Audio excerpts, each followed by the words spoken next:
ब्रह्ममुरारिसुरार्चितलिङ्गं निर्मलभाषितशोभितलिङ्गं जन्मजदुःखविनाशकलिङ्गं तत्प्रणमामि सदा शिवलिङ्गम्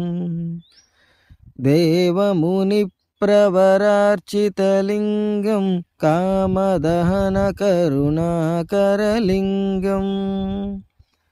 रावणदर्पविनाशकलिङ्गं तत्प्रणमामि सदा शिवलिङ्गम् सर्वसुगन्धिसुलेपितलिङ्गं बुद्धिविवर्धनकारणलिङ्गम्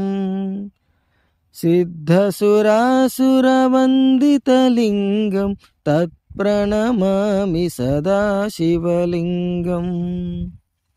कनकमहामणिभूषितलिङ्गं फणिपतिवेष्टितशोभितलिङ्गं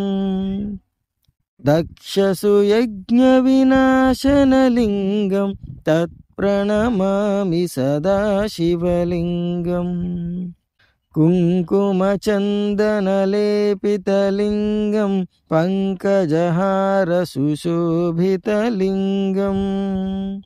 सञ्चितपापविनाशकलिङ्गं तत्प्रणमामि सदा शिवलिङ्गम्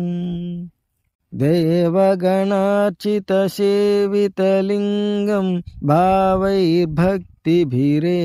च लिङ्गम्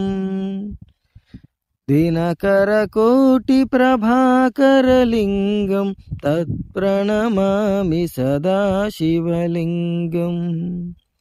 अष्टदलोपरिवेष्टितलिङ्गं सर्वसमुद्भवकारणलिङ्गम्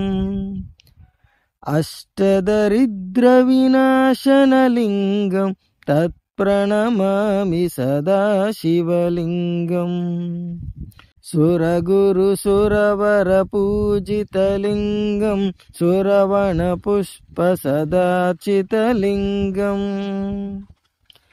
परमपदं परमात्मकलिङ्गं तत्प्रणमामि सदा शिवलिङ्गम् लिङ्गाष्टकमिदं पुण्यं यः पठेश्चित्सन्निधौ शिवलोकमवाप्नोति शिवेन सह मोदते।